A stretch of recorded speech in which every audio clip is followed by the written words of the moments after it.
7 अगस्त, नमस्कार, मैं अर्चना और आप देख रहे हैं हंगामा टाइम। 7 अगस्त को पूरा विश्व मनाता है, मंडल दिवस के रूप में मनाता है।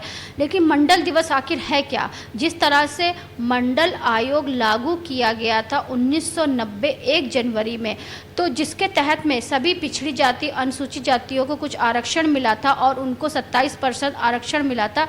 इसी मुद्दे पे आज हम बात करने के लिए आए आदर्श समाज पार्टी के राष्ट्रीय डॉक्टर चंद्रपाल जी से कि 7 अगस्त को जिस तरह से पूरा विश्व मना रहा है मंडल दिवस, तो मंडल दिवस के उपलक्ष्य में वो क्या कहना चाहेंगे? आपका बहुत बहुत स्वागत है सर। देखिए, मंडल आयोग आज मना रहे हैं लोग, तो ये बहुत ही कठिनाई के कारण ही ये दिन प्राप्त हुआ है। उस समय मंडल के मतलब पिछड़े वर्ग के लोगों के लिए कोई रिजर्वेशन वगैरह नहीं था, तो उनकी जो नियुक्तियाँ होती थी उनमें उनका हक नहीं मिल पाता था। पीपी सिंह साहब का जब सरकार बनी तो सबसे पहले जो इम्पोर्टेंट लीडर्स थे, रामविलास पासवान, शरद यादव और लालू प्रसाद यादव, जो मतलब सोशल रेवोल्यूशन के पक्ष में थे, तो वीपी सिंह साहब से वहाँ पर अनाउंस कराया। हरियाणा के एक चीफ मिनिस्टर थे देवीलाल जी, इन लोगों ने मिल करके अनाउंस कराया वीपी सिंह साहब से दिल्ली में। उसके बाद बहुत झगड़े बहुत हुए, लड़कों ने कुछ ने अपने आपसे भी मारपीट हुई, किसी ने आग लगा दी, किसी ने, जैसे एजिटेशन होता है, एजिटेशन होना शुरू हुआ। तो लोगों ने फिर बहुत से लोगों ने दबाव डाला वीपी सिंह साहब को कि इसको जो बंद करिए, क्योंकि इससे जो बहुत ज़्यादा हत्या कर रहे हैं लोग, तो इसलिए करें, विड्रॉ कर लीजिए। तो वीपी सिंह साहब की तारीफ में उस दिन से ही, तब से ही समझता था कि वो दृढ़ निश्चय करने के प्रधानमंत्री बने हैं।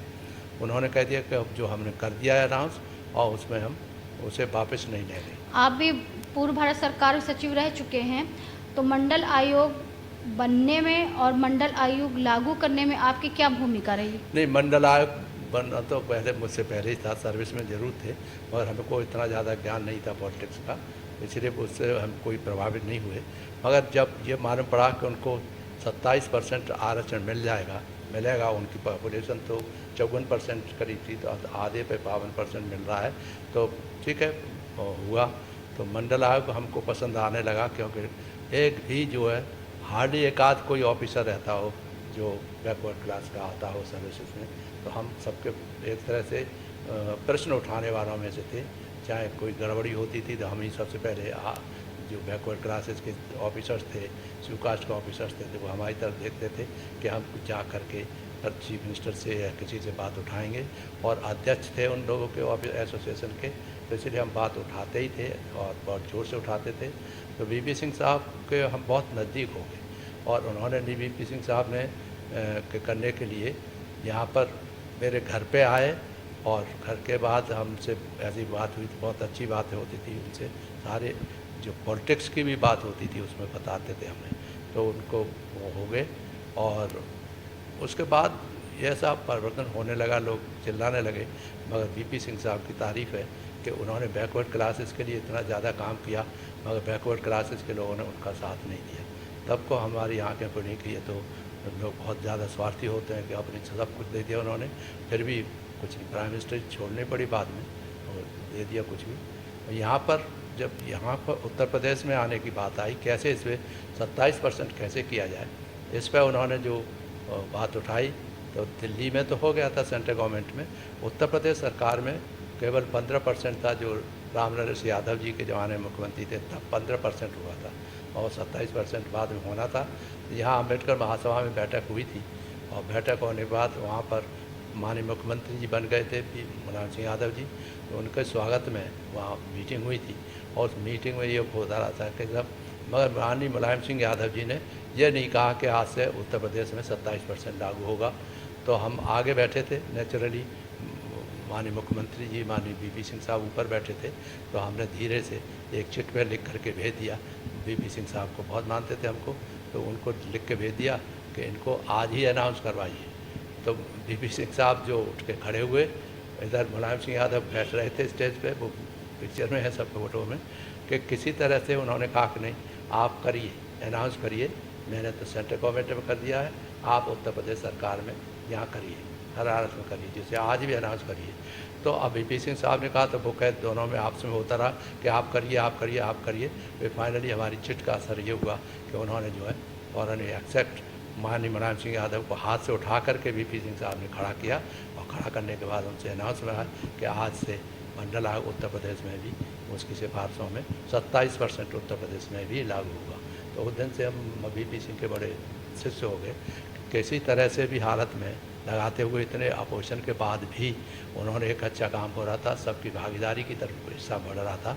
लेकिन आजकल कुछ लोग जो है रिजर्वेशन आरक्षण खत्म करने के हटाने की बात करते हैं, इस पर क्या कहेंगे? नहीं, ये तो आरक्षण तो अब बहुत बड़ी कहानी है इसके पीछे के। आरक्षण तो डॉक्टर अम्बेडकर साहब ने संविधान बनाने से पहले ही जो इनके अंग्रेज़ों के मैकडोनल्ड जो होते प्राइम मिनिस्टर, वो उनके से बातचीत हुई, तो बैठक हुई, और बैठकों में उन्होंने फर्स्ट राउंड टेबल कॉन्फ्रेंस वहाँ लंदन में बुलाई थी।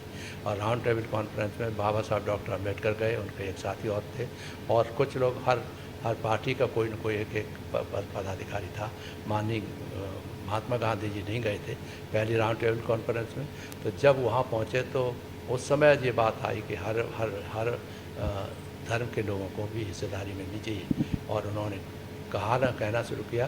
तो बाबा साहब का जब नंबर आया तो उन्होंने सीधी बात बताई कि भागीदारी के बारे में, कि आप जब आए थे, अंग्रेज़ के प्राइम मिनिस्टर से कहा कि आप जब भारत में आए थे उस समय हमारे बच्चों को स्कूल नहीं जाने दिया जाता था, और हम लोगों को तालाब से पानी नहीं पियाना। जब महाद इंसिडेंट हुई थी कि महाद तालाब था, उसमें पानी तक नहीं पीने दिया जाता था। आदमी जानवर पानी पी सकते थे, यहाँ तक आदमियों को नहीं पानी दिया जाता था। उस पर एजिटेशन किया था बाबा साहब ने।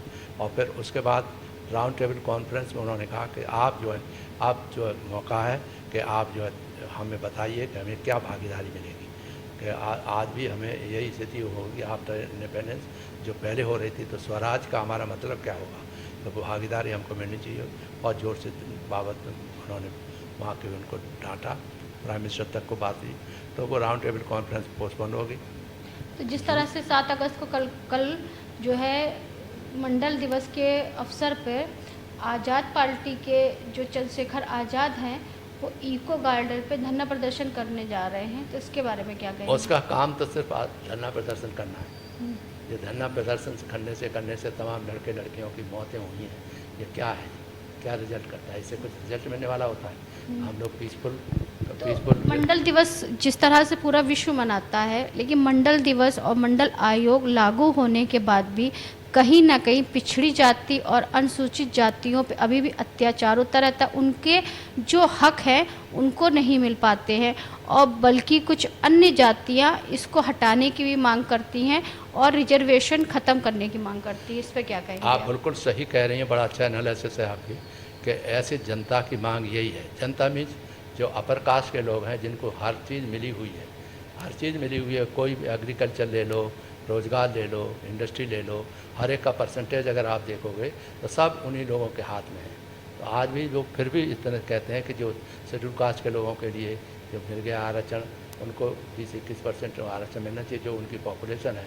जो क्योंकि एग्रीमेंट हुआ था उसमें महात्मा गांधी या बाबा साहब डॉक्टर अम्बेडकर के, जब महात्मा गांधी मरणासन स्थिति में थे तो सारे कांग्रेस के लोग पहुँचे थे कि आप जो अनशन तोड़ दीजिए। पूना यरवदा के उसमें जेल में उन्होंने आतंकवाद कर रखा था, और उससे जो है नहीं हो पाया। फिर अंततः को तब यह एग्रीमेंट हो गया कि भागीदारी मिलनी चाहिए, तभी वहाँ से वो आरक्षण प्राप्त हुआ था। आरक्षण तब से चल रहा है, लोग तो तभी कह रहे हैं। हमारे समाज के लोग बहुत से नाराज़ होते हैं इस बात पे कि हमको सेपरेट इलेक्टोरेट्स मिल रहा था, औरों को मिल रहा था, हम चाहते थे उस समय सेपरेट इलेक्टोरेट हो सकते थे। मगर बाबा साहब ने जो है इस एग्रीमेंट क्यों किया, उनके गांधी जी के समय उनके प्राण बचाए, इन्होंने प्राण बचाए। उसका बड़ी अच्छा किस्सा है कि सब सारे कांग्रेसी लेके गए उनके पास और बताया कि गांधी जी के प्राण बचा दीजिए।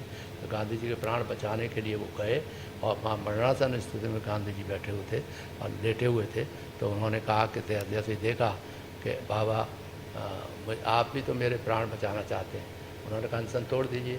तो अनशन नहीं तोड़ पाएंगे क्योंकि हमें हुआ। तो फिर ये आ गया कि प्राण बचाने के लिए बाबा साहब ने एग्रीमेंट कर दिया कि ठीक है, आरक्षण भागीदारी मिलनी चाहिए। और परसेंटेज के अनुसार मिलना चाहिए। ये आरक्षण वहाँ से शुरू हुआ जिसको आरक्षण केवल उस समय शुरुआत के लोगों को ही, अनुसूचित जाति जिसे कहते थे, अनुसूचित जाति के लोगों को ही उपलब्ध होता था। बाकी और पिछड़े बहुत से हज़ारों जातियां हैं, उनके बच्चों को कोई एजुकेशन में भी भागीदारी नहीं थी, कोई सर्विसेज में भी भागीदारी नहीं थी। तो हम लोग भी शुरुआत के होने के नाते, पढ़े लिखे होने के नाते, हमारा जैसा रोल तो बहुत कम लोगों का होगा। हमने तो उस समय भी नेतागिरी करी एक तरह से, क्योंकि बीपी सिंह साहब का साथ मिल गया हमको। हम तो उनको कई जगह बुला के ले गए, अमीनाबाद में लेके आए और मंडल आग पे बात करते थे। हमने आपको उनके ऊपर अटैक होते थे, हम ही पर प्रोटेक्ट करते थे, कानपुर लेके आए तो उन्होंने बहुत झेला। और इनफैक्ट छत्री लोग जो थे उनसे बहुत नाराज़ रहते थे। वो किस्सा सुनाया करते थे हमसे कि एक बार बाढ़ आ रही, वो आ गई थी, कुछ पाला पड़ गया था, और पाला पड़ गया तो सारे लोग, बीपी सिंह साहब फतेहपुर से एमपी थे, बता रहे थे कि हम आए तो सारे लोगों ने घेर लिया, जैसे एमपी को घेरते हैं बोलते हैं।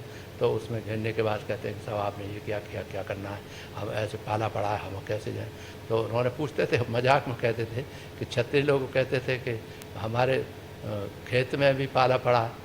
तो बीपी सिंह कहते थे कितने कितने बीघा खेत तुम्हारे पास है जो तुम्हें पाला पड़ा है, पाला तो सबको पड़ता, सबके ऊपर गिरा है, तो आपको क्यों। तो मजाक वो क्या करते थे कि ये लोग कभी नहीं सुधरेंगे, क्योंकि इनका दिमाग में तो यही रहता, सारी संपत्ति हमारी है, हम क्षत्रिय है, हम सबको सम्मानित करते, गौरव करते, प्रदान करते हैं। तो वो करते रहते थे। और बीपी सिंह साहब का रोल तो इतना अच्छा रहा कि फिर बाद में जनता दल बन गया, तो जनता दल के जितने भी जो बड़े बड़े नेता हैं सब उनकी तारीफ़ें करते थे, गुणगान करते थे। मगर जैसे ही वो बीमारी हो गई, उनको कैंसर हो गया था, और कैंसर में बहादुर आदमी ऐसे थे कि एक तरफ तक मैं तो देखा हूँ बड़े नज़दीक से, उन्होंने बुलाया, एक मैं मिला करता था, लेटे हुए हैं अपने उस पर बीमारी के बेड पे, और इधर कंप्यूटर रखा हुआ है, उसे खेल रहे हैं, चला रहे हैं। मैंने सर ये क्या बात है, आप तो वैसे है कि आप तो जा रहे हैं अमेरिका इलाज के लिए, कि हाँ मैं तो जा रहा हूँ। तो मैंने सब आरक्षण तो पूरा करवा दीजिए अभी, और उसका मंडल आयोग का और कराइए, तो ठीक है अनाउंस करिए। कहने के लिए इस तरह की बातें सुनने के बाद मुझे लगता था कितना बहादुर आदमी है, जो इतने सबके सारे लोगों की नाराज़गी के पश्चात भी अपनी बात पे अड़े गए कि मुझे उनको हिस्सेदारी देना ही देना है। आज भागीदारी जो मिली थी, या ये जितना भी ग्रुप था ना, रामविलास पासवान, शरद यादव, लालू यादव बनाने, ये चंद्रजीत यादव, ये सबके सब चेहरे थे इनके, और वो किया। एक बार ऐसी बात हुई थी, आगरा से मैं था, बीपी सिंह साहब से बड़ा मज़ेदार बात थी। वो कहते थे कि साहब हर एक को भागीदारी मिलनी चाहिए, करनी चाहिए। तो मैं कहता था साहब आपके खिलाफ ये होता रहता है कि आपने बर्बाद कर दिया कि आरक्षण दे करके। तब उन्होंने बताया कि देखिए हर एक आदमी हर अपनी अपनी बात करेगा, और आरक्षण से फ़ायदा, भागीदारी तो मिलनी है ना, हिस्सेदारी तो सबको मिलनी चाहिए। तो ही बात, और हिस्सेदारी होगी, और हिस्सेदारी नहीं है तो फिर सब आदमी को कैसे वो महत्व कैसे समझाएगा। तो इस तरह से ये बीजेपी बीपी सिंह की बदौलत हम लोगों को ये बना मंडल आयोग। यहाँ पर अम्बेडकर महासभा में जो चर्चा हुई, और फिर उन्होंने वो 27% पक्का कर दिया, और बहुत उसके अच्छी बाद बात होता है। रहता है। तो अभी भी 7 तारीख को जिस तरह से पूरा विश्व मंडल दिवस मना रहा है, तो सभी के लिए क्या कहना चाहेंगे? मैं उन लोगों को बहादुर समझता हूँ जो अपने सामाजिक न्याय के लिए अपने जो कुर्बानी दी बीपी सिंह साहब ने, उसको सेलिब्रेट करना है इनडायरेक्टली, कि वो अगर नहीं और करे, अगर तो आपकी पार्टी आती है, आदर्श समाज पार्टी, तो उसमें कितना परिवर्तन करेंगे? नहीं, अभी आदर्श 27% आगे चलकर कितना परसेंट कर देंगे? नहीं, आदर्श समाज पार्टी का तो बड़ा बनी इसी आधार पर कि आरक्षण के सपोर्टर हैं हम, आरक्षण के पक्के सपोर्टर हैं। कारण भागीदारी इसमें निहित है। भागीदारी जब तक नहीं है, हर समाज के आदमी को अपने इच्छा के अनुसार हर चीज़ में, सरकारी नौकरियों के अलावा हर चीज़ है। खेत है, कितना खेत है किसके पास, शिवकाश के पास क्या है, 3% भी खेत नहीं है। ऐसे ही बैकवर्ड के पास क्या है, बहुत कम लोग हैं। मछली पालन, ठिकाने पर, ये तो खादी ग्राम उद्योग में मैंने आरक्षण किया है सेक्रेटरी के रूप में, नहीं तो उनको न तालाब मिलता था, न मछली पकड़ने का तालाब है, न कपड़े धोने का कुछ है, और न शिवकाज के पास वो उतना ही रिजर्वेशन था, 15% रिजर्वेशन है। वो भी दुनिया भर के आड़ंगे लगाए जाते हैं कि ये एजुकेशन क्वालिफिकेशन ठीक नहीं है, इसका एक्सपीरियंस नहीं है, कोई कुछ नहीं है। अब प्रैक्टिकली हम बात करेंगे अपनी, तो आप कहोगे कि आप अपनी बात ले जाते हैं। वास्तविकता है कि मैं टॉपर रहा हूँ थ्रू आउट लाइफ में, और अच्छे से 90% 86% तक आए केमिस्ट्री फिजिक्स में 30 नंबर आए, और इंटरव्यू कितने दिए गए, 35%। अगर 35% मिनिमम माने जाते थे, अगर 35% से कम मिलेंगे तो आप जो रिजेक्ट हो जाएंगे। तो ये समझ लीजिए कि कितनी मुश्किल से आकर के हम हुए, क्योंकि इतने टॉपर रहे इसलिए हम IAS में आ पाए।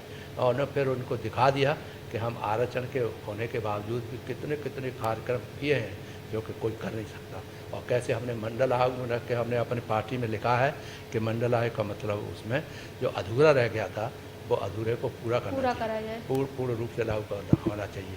ये एक बहुत बड़ी लड़ाई है, मैंने अपने पार्टी के उद्देश्य में बना रखा है। इसीलिए मैंने किसी पार्टी को अभी तक नहीं ज्वाइन किया, क्योंकि मैंने देखा है इन सब पार्टियों को, ये सब मन की बात आपसे में लड़ते तो हैं, अपने मतलब की बात करते हैं, चाहे शेड्यूल कास्ट का हो, बैकवर्ड का हो।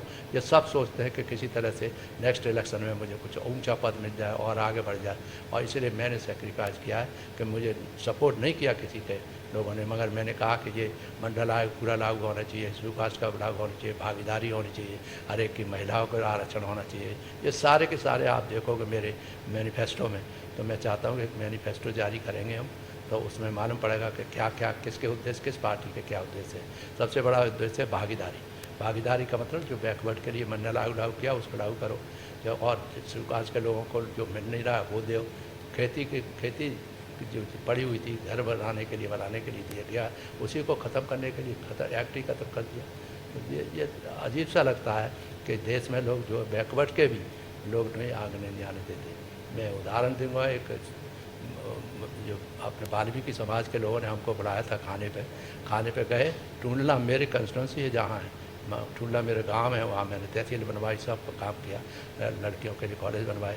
वहाँ पर उन्होंने बेचारों ने वाल्मीकियों ने खाने बुलाया, 4-5 लोग हम गए, सरदार जी भी थे, क्रिश्चियन भी थे, बैकवर्ड के लिए और भी लोग थे। खाना खाने के बाद जब कार से हम चलने लगे तो कहता है एक आदमी यादवों में से कि साहब यहाँ इस रास्ते से आप बन जाइए, क्योंकि आगे आपकी गाड़ी नहीं जा पाई, क्योंकि लक्कड़दार नहीं है। तब से मेरे दिल में हुआ कि ये लोग क्या हैं। ये जो अखिलेश यादव जी हैं, इनके फादर ने मेरे कहने पर 40 जीपें दिलाई थी खादी ग्रामीण उद्योग की। जब उन्होंने कहा था मंडल आयोग लागू होने के बाद कि चंदपाल जो पोस्ट लेना चाहो ले लो, मैंने कहा हम खादी में रहने दीजिए, हम दोनों से यहाँ हैं, हम खादी में काम करके दिखाएंगे। आज खादी के अलावा कुछ दिखाई देता है कि इनके पास MSME के में जो काम कराने के लिए कोई और चीज़ है कि नहीं है। ये सब फिर भी वहाँ पर हुआ। तब से हमारा दिल दुखा कि मुलायम सिंह यादव तो हमको अपने भाई की तरह मानते थे, अपने भाई से ज़्यादा सम्मान करते थे, क्योंकि हम इंटेलिजेंट हैं, उन सबसे इंटेलिजेंट हैं। क्या सीखें पॉलिटिक्स में, क्या जाने। हमने मंडल आयोग शुरू से ही देखा है और दूसरों को ललकार के कहा है कि किस तरह से होगा। बड़े बड़े लोग आए और फिर भी आश्चर्य होता है। तो जो बैकवर्ड के जो लोग हैं, वो बैकवर्ड के नेता हैं, उनको सोचना चाहिए कि सुकास्ट को भी साथ लेके चलो। मायावती ने किया, वो अपना तूती बजाती रहती हैं, और इसलिए हमने कहा हम किसी पार्टी के साथ नहीं जाएंगे, हम अकेले लड़ेंगे।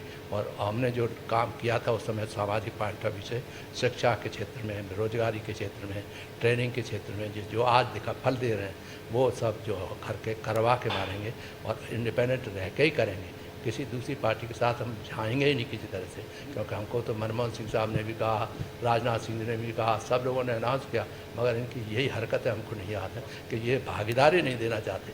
बैकवर्ड को भागीदारी नहीं दे। खादी में थोड़ा सा मौका मिला था मुझे, तो कोई जात ऐसी नहीं है जिसको उन्होंने मछली पालन के लिए ताला दिए, धोबी पालन के लिए कपड़े का घाट दिए, एंड जो और जितने भी होता आप नाम ले लो किसी जात का, हर एक को काम दिया। और सबसे ख़राब जात हो तो सब वे होते थे भंगी, धोबी, दानव, जिनको बेचारों को कभी कुछ नहीं मिलता था, उनको भी मैंने खादी में रहते हुए सबको अधिकार दिए हैं। तो ये कोई दूसरा सोच भी नहीं सकता कि किस तरह से काम किया जाता है। धन्यवाद। हंगामा टाइम्स की तमाम खबरों को देखने के लिए हंगामा टाइम्स को सब्सक्राइब कर लीजिए और बेल आइकन दबा लीजिए। अगर आपको ये वीडियो अच्छा लगा हो तो लाइक बटन प्रेस कर अपनी प्रतिक्रिया हमारे कमेंट बॉक्स में देना मत भूलें।